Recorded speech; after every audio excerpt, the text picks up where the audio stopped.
Basic thyroid. Incidentally, there was an interesting article on T3 levels and coronary calcification, another one of the hormones that correlates to that. I think there should be several types of hypothyroidism in definition. There's primary, which is end organ failure, deficiency of output. There's thyroid dysfunction or functional hypothyroidism, and that relates to the decrease in the conversion of T4 to the T3 or T4 into RT3 or T3 into RT3. And then there's thyroid resistance polymorphisms of thyroid receptor resistance. And, you know, they may be around in mild forms, and the more severe forms they write about, but I think there's probably a lot of people that have some of these polymorphisms where thyroid just doesn't work very well, no matter how much you give. Thyroid T4 is a prohormone. There's very little activity of T4. It has to be converted in the tissue in an endocrine manner into T3 to activate that thyroid receptors. It's very efficiently done in the brain, but it's not efficiently done peripherally. The brain is really the most important area for that to work, and so the T3 conversion is preserved in the brain even when selenium is at very, very low levels. And selenium is the active deiodinase enzyme cofactor. About 20% of the circulating T3 is produced and released by the thyroid gland. So if you're replacing it, in people who have marginal T3 conversion, you're not really replacing thyroid in a physiologic manner. And so many of us give extra T3 in various amounts. Some people have a very good conversion factor, and they make all the T3 they need just by giving T4. I'm not totally against giving T4 to those people that measure with good levels of T3 and are symptomatically free, but I measure T3 levels. So the peripheral endocrine conversion through the action of the deiodinase enzymes is a primary source of active thyroid hormone, but 20% does come from the gland. The circulating levels, T3 and T4, may not fully assess the true activities of these hormones at the cellular level. And we know that, but we tend to rely totally on these levels and make our decisions based upon numbers. So you have to really put it all together. So hypothyroidism with the symptoms and physiologic changes can occur even when T4 and TSH production or replacement is adequate, or even in the high T4 normal range. Now, there was a study showing that T4, the higher the T4, the better it correlated with clearance of symptoms, and most of the studies show it's T3 that is the one that correlates with symptoms. If you look at animal models and so on, you can see that animals, 20% is T3 is produced by the thyroid. In animals, it's quite a bit higher, and of course in armor thyroid, you get about a 4-to-1 ratio, which is too high relative to humans for replacement, but in small doses may be fine. Controlled conversion of T4 to T3 or T3 is controlled peripherally by the selenodeiodinases 1, 2, and 3, and changing patterns of these activities of these enzymes are modified by aging, they're modified by disease states, they're modified by drugs, they're modified by inflammatory cytokines, and they're modified by other hormones. So the changing pattern of T4 to T3 may be impacted by many things that are happening.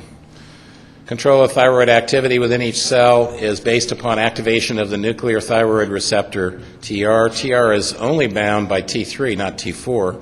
Therefore, T4 is a prohormone, at least in the brain. There's some evidence that T4 may be a weak activator of some thyroid activity in other tissues.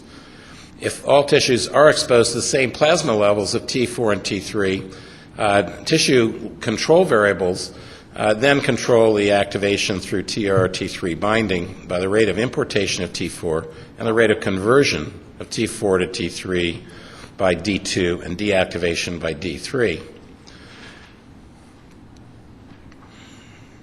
These three selenodeiodinase enzymes, D1 is found mainly in the liver, kidney, thyroid, and pituitary, and in circulating mononuclear cells, and is conspicuously absent from the rest of the CNS. D2 is found in most tissues and accounts for the majority of T3 conversion, and D3 is the deactivating enzymes that produces RT3. Here's a little diagram. You have T3 on one side. Over here, that's activation from T4 back to T3 through deiodinase from T4 to T3, or inactivation to RT3, which just has a different stereo isomer configuration, and it's inactive. You have T3 being deactivated by D3 into 3,3 or di-iodothyronine, as well as this reverse T3. There is some, I think, conversion also this way from T3 into RT3. This is kind of complex. It comes out of that same article on the selenodeiodinases in endocrine reviews.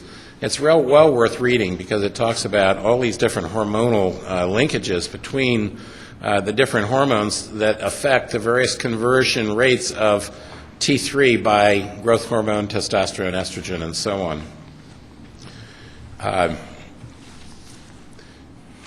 Not going to spend a lot of time.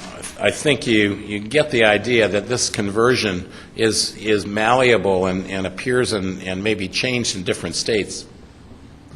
The drugs that affect it, T4 to T3, are, some we use a lot, steroids. You put people on high-dose steroids, you're going to interfere with T3 production. My secretary got a brain tumor and brain swelling, had to be on high doses of dexamethasone, got in the hospital, got an infection, got on antibiotics. I said, she was borderline hypothyroid, would you check her level? Her TSH was still in the normal range, but her T3 levels were greatly subnormal. I said, look, she needs some T3. She's got euthyroid 6 syndrome because of the steroids and the sickness. They said, oh, we don't treat that because it goes away when they get better. I said, have you read the research that shows that the mortality rate increases progressively as T3 levels drop? And she was in a high mortality rate level. They still would not give her T3 because they called an endocrinologist in. He said, oh, we don't treat that. We know it's coming from the steroids. So I got T3 put up in a cream along with her DHEA to offset the side effects of that. I had her daughter who was visiting, staying there, rubbing on her skin twice a day. How much she got, I don't know, but I could not get them to move off that. Now she's over it. She survived. I think maybe because we gave her some DHEA to offset the catabolic effects of the long-term steroids and the T3 maybe. And she's off her feeding tube. She couldn't swallow because of problems. And she's now kind of coming around. Her thyroid's back to normal. So off the steroids after this, she did get back to normal. But in that stress, man, she was really thyroid deficient, T3 deficient. Amiodarone can go both ways. So anybody on amiodarone, man, watch their T3 and their T4 and their TSH levels. You get hyperthyroid, hypothyroid, inactivation, all kinds of things. And yet some people take amiodarone, they just don't seem to be fazed by it. I'm quite amazed at the different variations, but a lot of people are sick on that. Beta blockers. Hey, what's the mainstay of hypertension? It used to be beta blockers, not anymore.